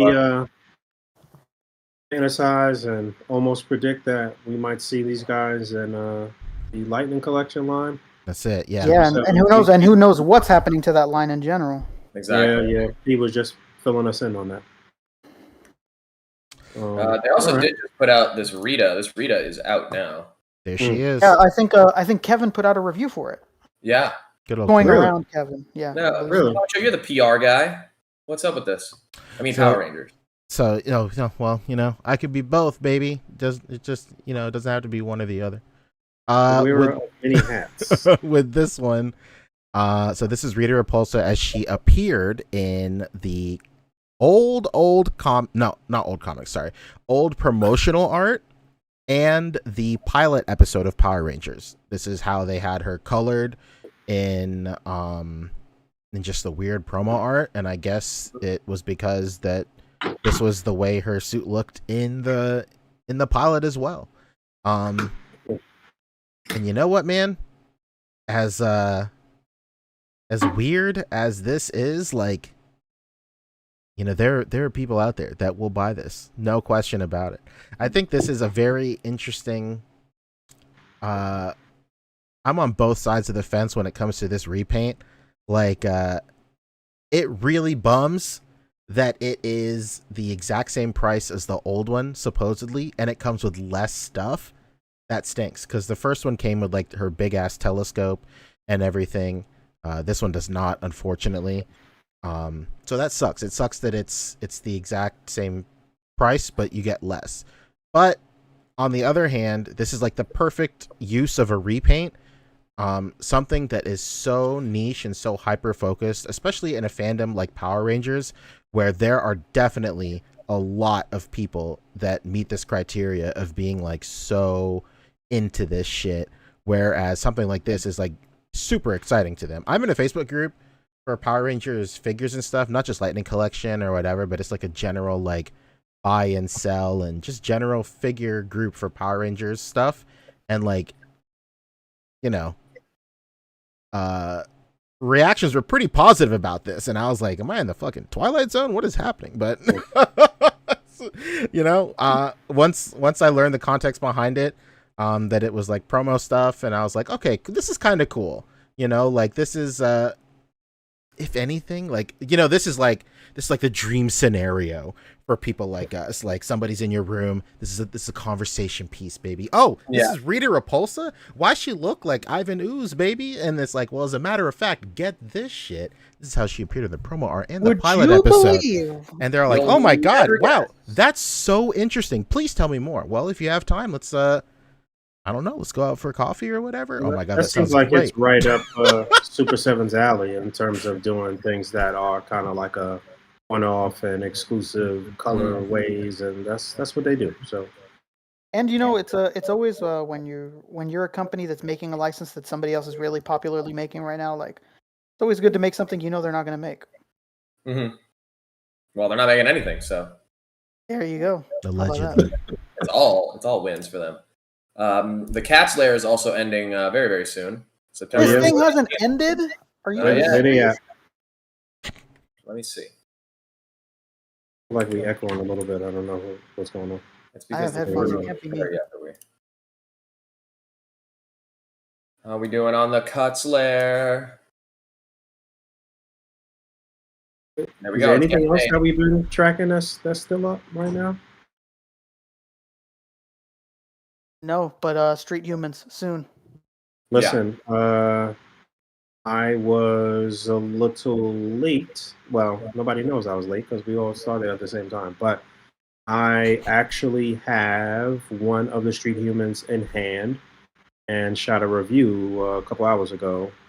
A little impromptu kind of review, taking a look at one of the figures. So I guess it'll be out maybe late tomorrow or Friday or something like that. I've got to ship it back out, but I will say that I'm pretty impressed, not only with the figure and the potential for what it could and should be, but also that Russ kind of got himself together and regrouped and was able to even get the shit out and situated or whatever, or almost out, you know? But yeah, look for that very soon, 24, 48 hours, hopefully. And then at some point, obviously, we'll have Russ on the show when the Kickstarter launches again. Yep, should be at the end of the month, September 29th. It's the Kickstarter launch, and he's, ramping up the campaign and everything, showing, posting pretty much every day leading up to it. So staying active, getting that promotion out there. Can't wait to see what the campaign looks like when it finally goes up. Yeah, and we will have Shartimus on and grill him. We'll get him in the no spin zone. No spin zone. Okay, we'll do it live. Do it live. You write it, I'll read it. Damn thing. Was there anything else that was primary news? There's one thing I want to talk about real quick. If you go over to Lago's page real quick, Fabio. Okay. I want to say it's on Lago. No, it's Wait, not. did we talk SHF while I was gone? No, we did not. Oh, come on, guys. What are we doing? All right, let's talk SHF. Let's go. What are you talking about? They're like doing teases and reveals right now for like licenses and stuff. Oh yeah, that's right. Berserker armor guts. That's ever right. Fucking heard of them? That's Ever right. heard of them? Look at that. It's coming soon, baby. And 3 days to Tamashii Nation's World Tour Paris. Product designer for this line also did like an unboxing of them. He has the Griffith with the horse. He has the guts. The guts comes out this month. So that'll be great. Fantastic. Getting gutty. You love to see it, huh? Whoa, how about this? Oh, that's Figuarts Zero. Series, Figuarts Zero. That's Saint Seiya, and who knows what the hell the other two are. They showed some crazy looking Godzilla. I don't know anything about him. Pancho, you know anything about this crazy guy? Space Godzilla. From space? Well, decisive battle version. He's got crystals. He's got a star. He's got it all, baby. He's got it all. He looks kooky. Rick, I'm right there with you. I don't have a damn clue. Yeah, I don't know who this guy is. Where's Brandon when you need him? That's true. Shout out to Brandon. Hell yeah, Brandosaurus Rex in the mix. If you want to go, it's on 5K is the thing I wanted to talk about real quick. Oh, okay, and we should also mention as far as the Tamashii store, the exclusives are starting to sell out at the New York store. Oh yeah, we talked about that offline, right? The Goku sold out. Kid Goku, Raditz. Oh no. Anyways, time to pay $100 online. Well, you never know if they'll restock, but it's hard to know. I'm sure that they don't even have an answer. I wouldn't be surprised if they restock around the time that New York Comic Con. Oh yeah. Hey, go back to the grid real quick. The Tamashii grid. What's the over? Stop. Go down one row. What's the over under that I can steal the badge of this guy and sneak in, pretending to be him? What do you think? You know what's funny was that Lago sent me a message and he was like, "Look, man," what did he say? Something like, "This guy looks like the Negative World Poncho or something." Earth 2 Poncho. Earth 2 Poncho. Or something. You just gotta find you some glasses. True. Pull it off. I gotta do it. The mission. Yeah, alternate reality Poncho is what he said. Yeah, that's hilarious. And we've seen him a few times before. We're like, "Hey, this guy looks like Poncho." This guy's cool. I've seen him a couple just times. Went up too. The full wave just went up for. Yeah, there it is. Yeah.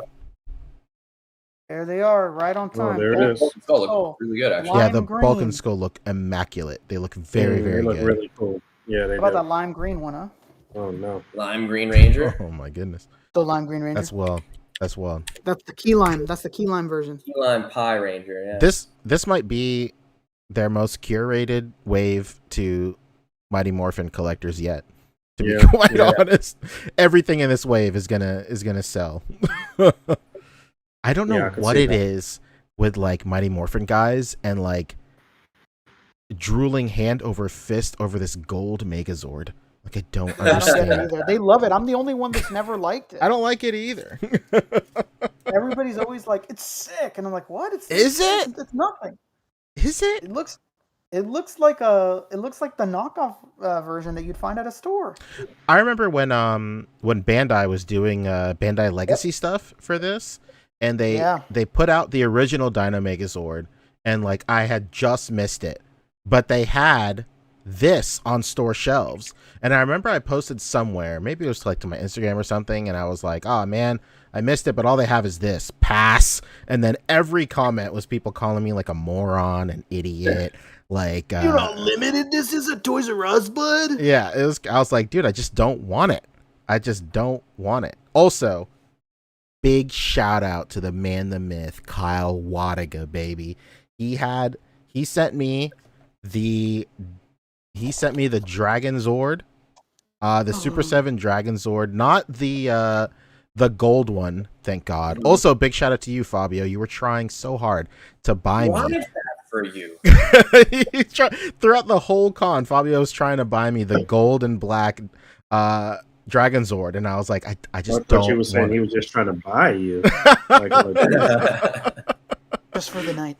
But like, I was like, dude, please do not. That would be money poorly spent because I would not like it. But Kyle Wadiga came in clutch. He hit me up after the con, and he was like, hey, I just want to be a good, genuine human being and just send you something. And I said, of course.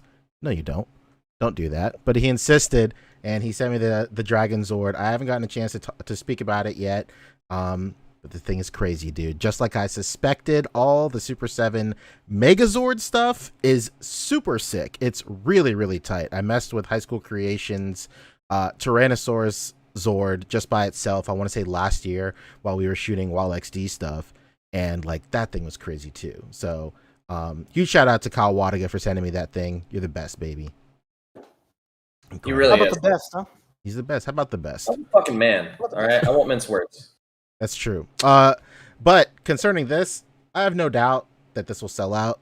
You know, Mighty Morphin heads are going to buy this hand over fist. Mighty Morphin heads? That's true. Some Mighty Morphin heads. The bulk and skull look really good. I can't get over how good these look. It's crazy. It's very nice. And there's no doubt that they probably have a repaint in the chamber for this skull already. I guarantee you. Like for sure. The ooze versions or what? I'm thinking like just the other colored fatigues that he has on, where he has on like the beret hat and it's like just normal fatigue color with those. I mean, like I get this for sure. These are great, man. These are really nice. You know what? Not too sure about the Ranger, but you know, everything else is great. Isn't it odd? I honestly thought Lightning Collection would be doing fucking Ivanhoes and like movie shit. Surprised I was about to ask that too. I was about to ask, has anybody done Ivanhoes? A long time ago, Bandai America did Ivanhoes, I believe. I think I do remember that. Now what's happening with Super 7 and Hasbro not doing Ivanhoes and like Shiny Rangers? I can see Super 7 doing it first. That's for sure. Well, I think I said it while you were. I think I said it while you were gone, Rick. But like, that is a break in case of emergency project right there.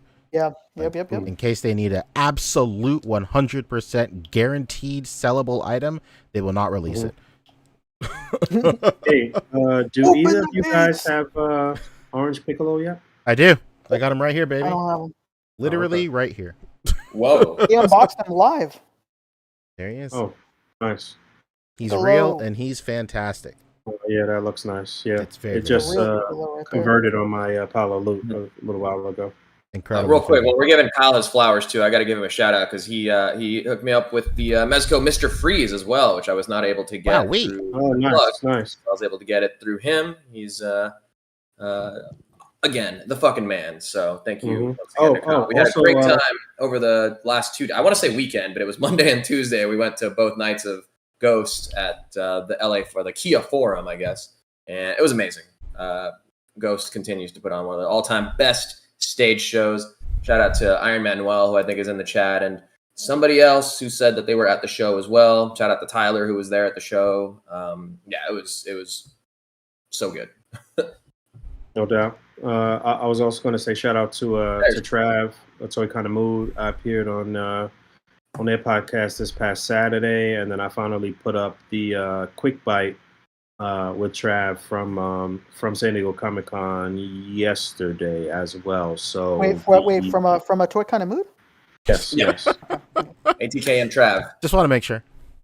So you could check out my Quick Bite from yesterday. It's on the channel, and then directly when it ends, it should link you to the podcast episode as well. And just shout out, man. Shout out all the friends of the show, man. Shout out all the brothers out there doing their thing, man. Shout out all the brothers doing their thing. I think we mentioned this before, but I feel like we said that Darius posed the shit out of those figures at San Diego Comic-Con, right? Absolutely. Yeah, you always know when it's him because they actually look good. Mm-hmm. Yeah. You always know when he's not there and they didn't bring him along when they look boring as shit. They're just standing in an A pose. Just all the brothers out there doing their thing, man. Shout out to the brothers, man. Especially the Ruckus. Oh man! Shout out to the Ruckus, man. There's nobody that's more enjoying to be around than fucking Ruckus. That's true. He's just out here learning. That's it. He's learning a lot, man. He's learning a lot. Love day, baby. It's love day, man. I just wanna spread the love, man. This is positivity, man. Positivity. I just want to spread the love, baby. That's all, man. I'm feeling so good, man. Feeling so good, man. Still, speaking of spreading, Cosmic Legions ends this weekend. That's spreading the news. I tried. I don't know. That's all I had. We talked about this when they literally as they were going up for pre-order, but they do end this weekend, Sunday, September 17th at 11 p.m. Eastern. The last day to pre-order your Cosmic Legions, Ox Crew, Book 1, Thraxon. There it is. Who's getting this besides Fabio? Dude, my local store just got the first wave in, and I've been resisting going in, but I don't know. I got a couple more big shows coming up, so I don't know that I can go in on this. You're getting right a couple now. of them at least. Just finance it. Just be irresponsible. Yeah, just do shop pay and do it in payments. Do it in payments. I don't know, man. Just be irresponsible. I've been being irresponsible all week. It feels great. Yeah, so have I. I went to fucking. I was only expecting to go yesterday, or on Monday, and I ended up going again yesterday. And of course, that means I got to get more merch. Plus, I got another show tomorrow. Yeah, one in October, November. I'm running on fumes here. Just leave all these problems to future Fabio. That's true. Future Fabio might not exist, if I'm honest. I might truly. Then you should definitely. Then you're just selling me more. You should definitely. Yeah, you should do it now. Yeah, what are you doing? Yeah, I guess. And on the off chance you do survive, free figures next year. Yeah, do it now. Do it live, baby. Yeah, free figs. All right, what we watching on TV? Anything? I started Sopranos again. Hell yeah. I'm watching Sopranos. I just finished season 1 again in Spanish. I'm watching it with my Nona. Incredible. Oh my goodness. Excellent. I love amazing. That. She loves it. Why didn't you put it in Italian? The moment Italian? Livia was first on screen, she was like, "What's up with this woman?" Oh man. Yo, I actually kind of forgot about the great moments in season 1 with her, the introduction to her, and I'm on it again. P, where you at? You stalled out? Anthony Jr. just started acting up, stole the car, broke the window. It's great. Oh, nice. Dealing with existentialism. It's great. Love to see it. I truly forget, maybe last time I rewatched it, I just started it in the middle of the season or something, but I forget how much stuff happens in that first season. Oh, yeah. It's funny because all the spoilery stuff I've seen for Sopranos I've already gotten past in the first season. I thought that I was like spoiled for like the long haul, but nah, dude. Like I thought like the biggest thing was like spoilers if you haven't seen this, 15-year-old show.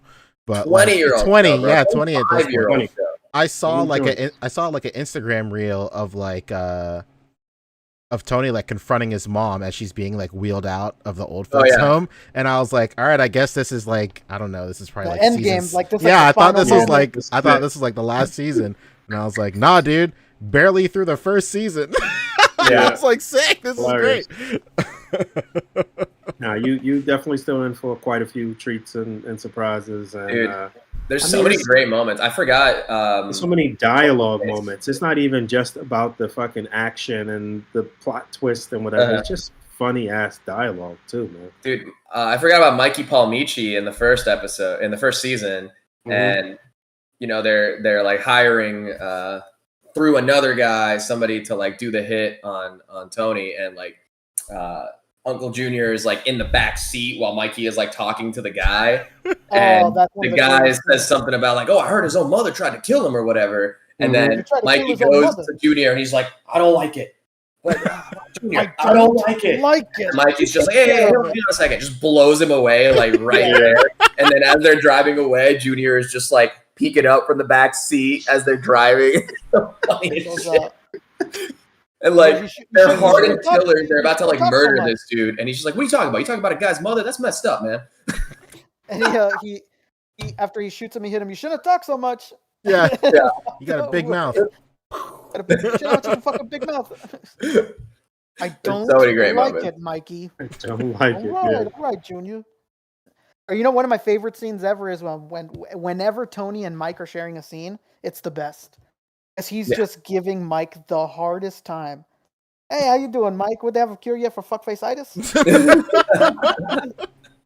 Oh, come on. You're a good sport, Mike. Come on. And then he fucking rags on him even more.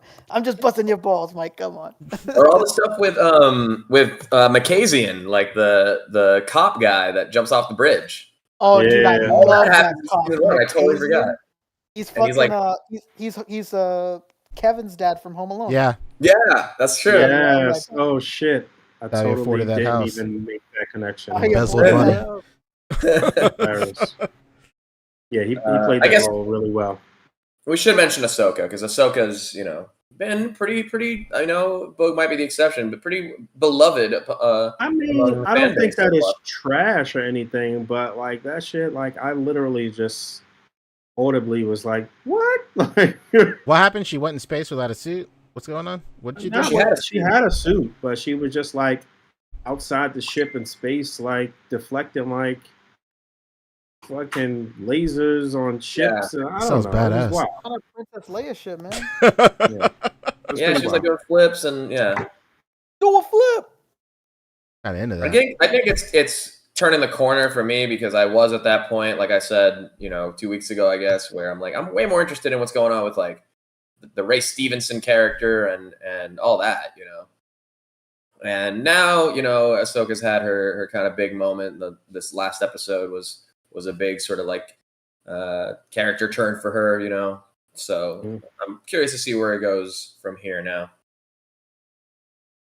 Right. And some of the best fan service, like for sure, this last episode. My God.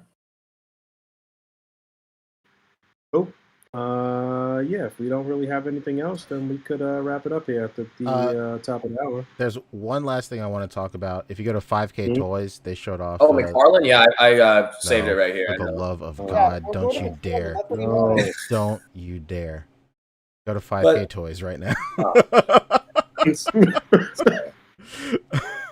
What am I looking for here? Go to their Instagram. Their Instagram. Oh. I saw somebody with that Goku in hand. I'm pretty sure it was somebody in the group. They took a picture. If I'm not mistaken. he's been shipping and people have been getting them. Okay. Quite nice. Yeah. He's what they call him? Unexpected Adventure? Unexpected Adventure, yeah. So it's the third. So right there, the Inuyasha. So they revealed Inuyasha. Super sick. You want your early 2000s Toonami anime shelf to pop off. Inuyasha's got you covered. More importantly, Rick, are you thinking what I'm thinking? If you go to that full body shot, we finally got bare fucking feet, dude. Barefoot Goku in the goddamn mix, yeah. dude. I'm so excited. You have no idea. You would think I have some sort of strange internet addiction the way I am. I am. I'm bugging out about these bare feet, dude. It's crazy. Yeah, well, I mean, I think we said it a few times. Like tournament barefoot Goku. Yes. How that hasn't been made, I genuinely don't. A travesty, an absolute travesty. The million Gokus we've gotten. Yeah. Everybody loves to make that joke. Oh yeah, you guys. What about the million Gokus they made? Yeah. Why don't they make the fucking Goku we all want? Yeah. If they made, out, baby. If they made the tournament Goku, they don't even have to make tournament Goku. They could moonlight. They could just say that it's the Raditz fight Goku, but we all know it's going to be tournament Goku. Them feats is a little sus, though. I don't know. I mean, they're crazy, yeah, but beggars can't be choosers. No doubt. The guy that just screams Kagome over and over. You're the very same. Oh, I love him. Shout out to one of the greatest skits of all time, that fucking Adult Swim dad getting into Inuyasha. I eat demon food because I'm half demon. So best. Stupid. They showed something else off, I feel, too. Is this Dasin, by the way? Yeah. It's Dasin, yeah. $40 is an astounding price. Yeah. They teased that they were making this like 4 years ago. Yeah, like 3 or 4 years ago. Yeah. Yeah, there's another figure that was shown by them. Shout out to the slam dunk base getting reused right here too. Oh no, yeah, shout out to that fucking hardwood base, as if that makes any sense. I have another one that's $1 cheaper. Type in like Ukitake. I don't know who that's supposed to be. They blocked out the face, so I couldn't see. Another person in some sort of kimono. Look at that USA stock. They got the eagle out, so you know it's already. It's out of stock already? Is about to ship as well in 1 month. Lim Toys, The Rest of Us. Oh, did incredible. Yeah, I think they already put up that Terry from Final Fight 2 with the cloth goods. I need that. Yeah, they did. They did, yeah, I need that. Yeah, Rhino guy, they got it all. Rhino Man, they got a fucking bunny, Yeah. Oh, this was making the rounds as well for those World of Warcraft fans. There he is. Illidan. Demon Killer, not Illidan, just Demon Killer. Yeah. There was one more thing that I actually wanted to hear your opinion on, Fabio. It should be on the front page of Big Bad Toy Store, just so we don't have to, extend this out any longer. Scroll down a little bit. It should be the NECA Dwarf. Oh yeah, the Dungeons and Dragons thing. Yeah, hang on. Where's the dwarf at? Where's that dwarf at? I'll just go to the NECA page. Yeah. I did see that. He comes with a lot of shit. On the way to the concert yesterday, and I was like, "Oh shit, that's actually pretty sick." He comes with a lot of shit, man. You buying this guy or what? Elkhorn, the good dwarf fighter. There he is. Where I'm at with D&D is if nobody's making Baldur's Gate 3 figures, you can fucking miss me. Yeah, we're not going to see that shit for we're not going to see that shit forever. Well, I want to see it now. All these companies take too long. Like, you remember when these companies took like 5 years to make Fortnite figures? Yeah, nobody thought BG3 was going to be what it is now. And Pancho, have you gotten Starfield yet? Of course. What are you talking about? Yeah, come on, brother. I'm still thoroughly unimpressed with everything I've seen about Starfield. Damn. That's rough, dude. That's rough. I grew up on Bethesda games. I've got probably thousands, if not near 10,000 hours across every release of Skyrim that they've done across every different platform. And I am just so unenthused about Starfield. I want to you gotta play it. Get excited about it. But you gotta play it at least. I've seen has impressed me, if I'm honest. You gotta play it. I believe you're not buying this dwarf. I'm gonna buy it. There is so much classic, stupid Bethesda shit happening in Starfield. It's unreal. I will say this is a spoiler. Sorry if I want to spoil this for you. The funniest shit that ever happened to me in a Bethesda game happened. The funniest dialogue I've ever experienced in a Bethesda game happened to me in Starfield. As you're flying around, ships can you can hail other ships. Ships can hail you. They can talk to you over the comms and stuff. The ship was chasing me all over this stupid star system, and they finally hailed me, and they were talking to me about my ship's extended warranty. I laughed my fucking ass off when they said that shit to me. I couldn't, but I was like, this is unreal. It's so funny. This dwarf does look amazing, though. This probably looks like the single most like packed offering of all of these D&D figures, which makes sense because that picture right there sold me right there. It looks very Super 7-esque, actually, in terms of the amount of accessories and stuff. Yeah, it's quite a bit. A lot of interchangeable hands too. You know, the backpack I think looks amazing. I can't believe you're turning this down. Yeah, you're really avoiding your ex. Nah, you know what? I commend you. We start running similar circles. It's Baldur's Gate 3 is just that good, Rick. Yeah. You know what? Baldur's Gate 3 is like his tune when they make some. Yeah, Baldur's Gate 3 gives me that feeling of when I first experienced these Bethesda games when I was younger. You know. Okay, I can see that for sure. I would not be surprised. I would not be surprised if at New York Comic Con there's a placard that says that they have the license and they're going to make Baldur's Gate 3 figures. You know, it is the D&D license, so it's gotta fall under somebody's umbrella. But I don't know. This is so like specific to like the toys from back in the day and stuff, and these are great, remasters of them, if you will. But I just have no like necessarily like attachment to it. But I will say it is an amazing looking dwarf. True. While we're talking D&D, can I just say that it's absolute bullshit that all these stores are clogged with these D&D figures to no fucking end, and finally they make a figure I want and they're not in stores. Owlbear. Yeah, I can't find the owlbear anywhere. This is bullshit. I see a million of those dice that change into fucking, which I love. I see those fucking movie ones that nobody wants. I see all those shitty TV ones that nobody wanted because they're terrible quality. What the fuck, man? Where's this owlbear? I just want the damn bear. I see that giant dragon. Yeah. Where's the bear? I'm to the point where if I see the owlbear at retail, I'm buying him immediately. Yeah, me too. I'm frothing at the mouth, man. I just don't want to go online and buy it. I'd much rather just find it in a store and unless pay it's retail. on Amazon. Unless it's on Amazon at a clearance price, I'm not buying it. Oh yeah, no question. I'm not buying it online unless it's some sort of clearance price. I'm not doing it. That's it. This looks great though. This looks fantastic. I can't front. This does look really good. Again, I just don't have a specific attachment to this. And if I got this, I feel like I would have to get Grim Sword and War Duke and the Paladin guy. I'd be into this if I was like, no offense to present company, if I was 40, maybe, because I would have like more. I would have more attachment to this style of D&D. Yeah. Especially with like that 80s cartoon and stuff, which I just missed the boat on. I'm gonna let you live on that. All right. And then the other thing kind of going on with NECA real quick that we should mention today, earlier today, it happened already, but also tomorrow and Friday, they're doing their pre-sale for the NYCC exclusives, which includes this new Ghostface Takes Manhattan sort of inspired look.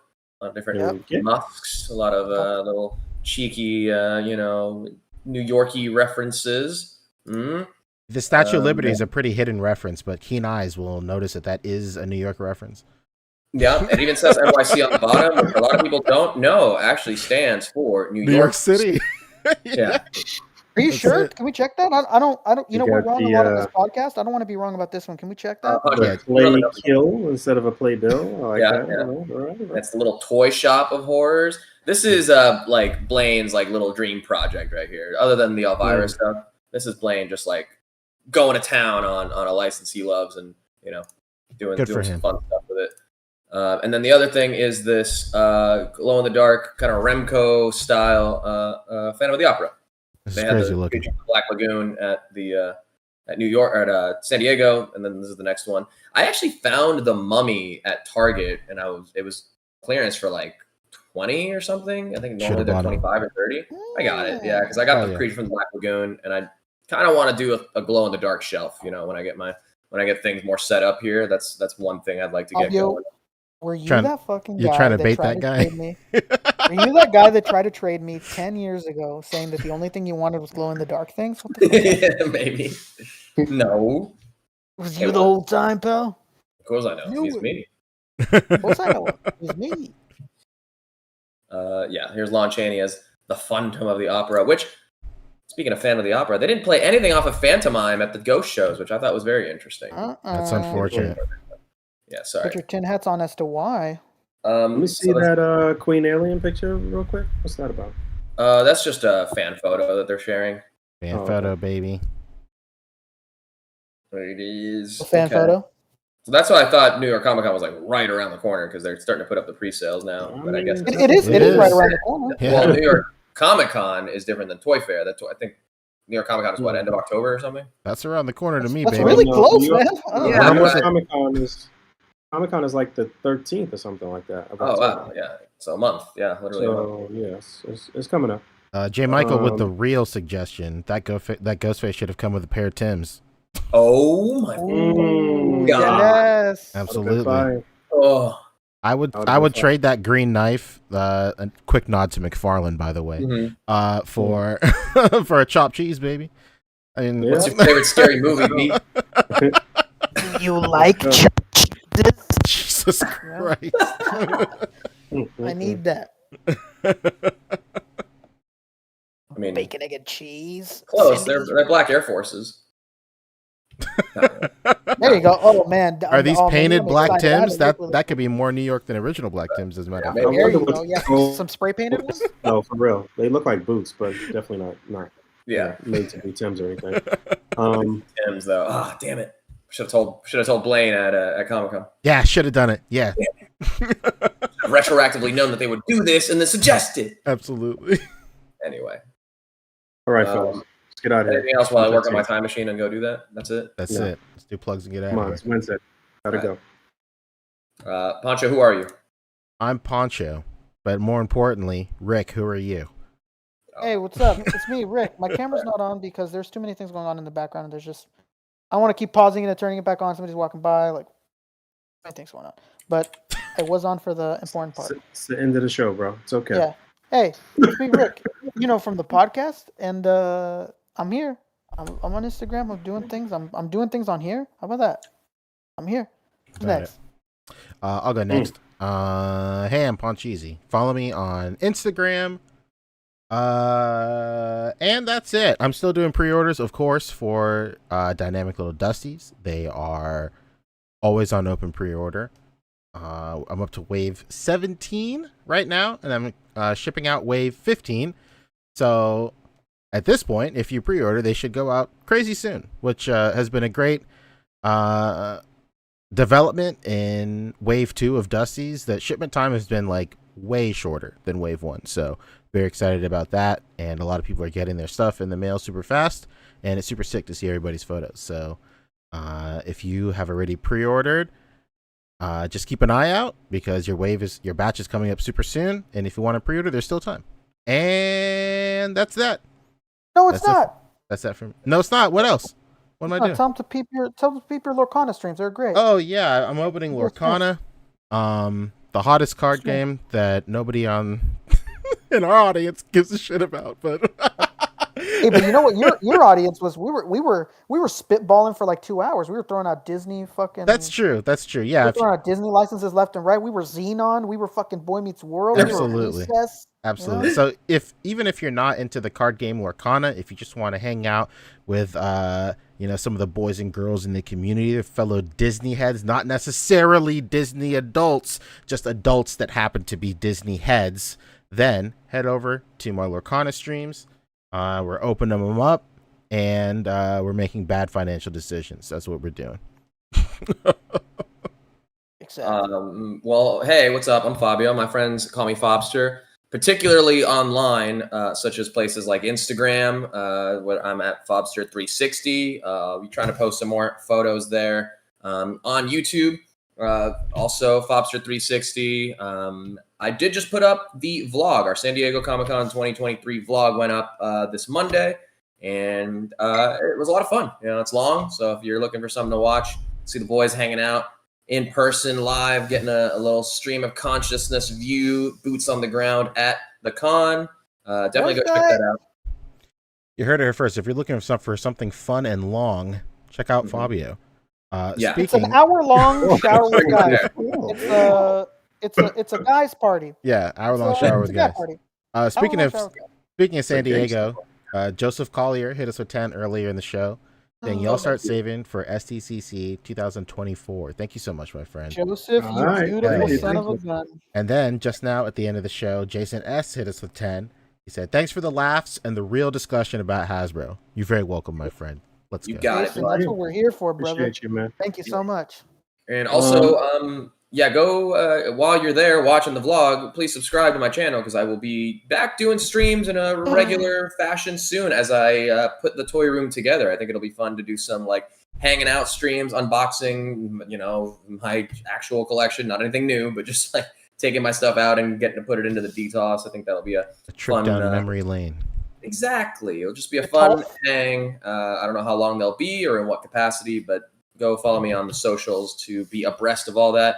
Also, Twitch, because I stream Baldur's Gate 3 just about any time that I play it. So we're evil. I started my evil playthrough now, and it is taking a lot out of me. I'm evil.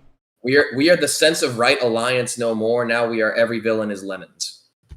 Every villain is lemons. This game is very good at making you feel like a terrible person. It really is. We're committing. Oh, man. We're committing to it. Shout out to Simon and that fucking shot of Jesse. That shit legit made me start to tear up. I was like, man, don't fucking do this, Simon. It was great. It looked like a shot right out of the film. That's what he does best, my friend. Static Thunder at the end of the show just hit us with 2. He said, "Green Dusties or we riot. Prepare to riot, my friend." Green Dusties. Yeah, All right. It's a Green Dusties or calmly find the exit. one of just saw somebody's picture with Dusties. Who did I just see? What was Let me tell you. Finn? Maybe? Static. Was it probably Finn? Vince. It was probably or Finn or Vince. Oh no, it was Finn. It was Just Finn with scroll by us. the Kakashi, right? Yeah, maybe it was Finn. Yeah. Where did I scroll by that? Was that in the group or was that on Instagram? Probably both. It was probably in the group. I just seen it. I got a notification for it. Hey man, like let I me tell you said, man, something. shout out to everybody doing their thing, man. Shout out to people just displaying and just loving the hobby and having a good time. Hell yeah. Static, keep bullying Pancho. No, and don't. then maybe they'll be glow in the dark, and we'll nab. Dark Dusties, let's go. Dark Dusties. You know what's so funny? Rebecca, the other like a couple of months ago, was like, "You know, it'd be fun. How about Green Dusties for Halloween?" And I was like, "Not you too. Have you been fucking talking to these guys in the Discord? What's going on?" Before we go, can we address why are you against this? I don't know. I don't know why I'm against. So I feel like I've hit the perfect like level with white Dusties. I think the white Dusties look infinitely better than the gray Dusties. I'm just so pleased on how well the white filament, especially the white filament that I picked out, is able to hide the layer lines really well. And I'm just worried about switching over to such a contrast color like green and being able to have the layer lines visible again. I see. That being said, shouts out to Junketsu, shouts out to 796 Studios.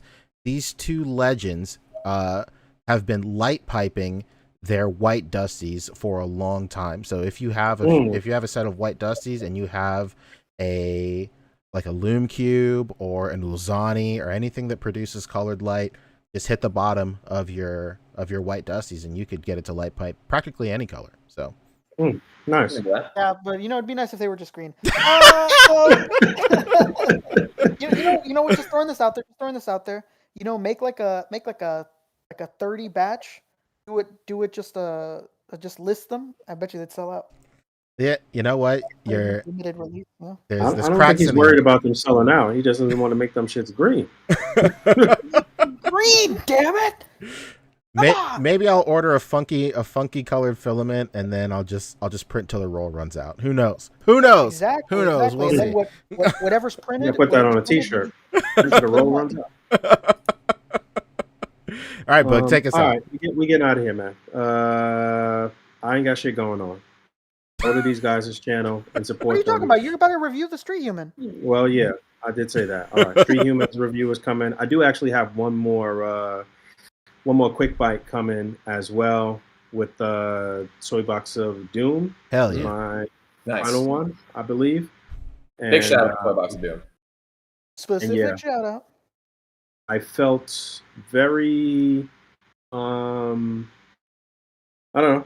It's like riding a bike. I haven't really actually sat down at the review table and done a review in quite a while. And now that I did that this evening and I have a bunch of stuff still in box, I feel like I just want to chew through a bunch of stuff. So I'm feeling like that will happen. that's it. I'm not putting no pressure on myself to do anything, because I always say that I'm gonna do some shit and then it takes forever. But I'm feeling I felt pretty comfortable this evening doing that. It was nice to just be in that space for a moment. So hopefully that'll be the case, and that'll be that. I'll just I'll be doing my daily news updates and what have you, and that's it. We out here. Thanks everybody for donating today. Thanks for hanging out with us tonight. Man, shout out to all my brothers out there, man. Shout out to the brothers. The brothers. Absolutely. All right. Absolutely. Don't forget to rate, comment, and subscribe. Hit that bell down there. And until next time, peace. Bye. And if you're not down with that, you can find the exit, fella. See you later. No.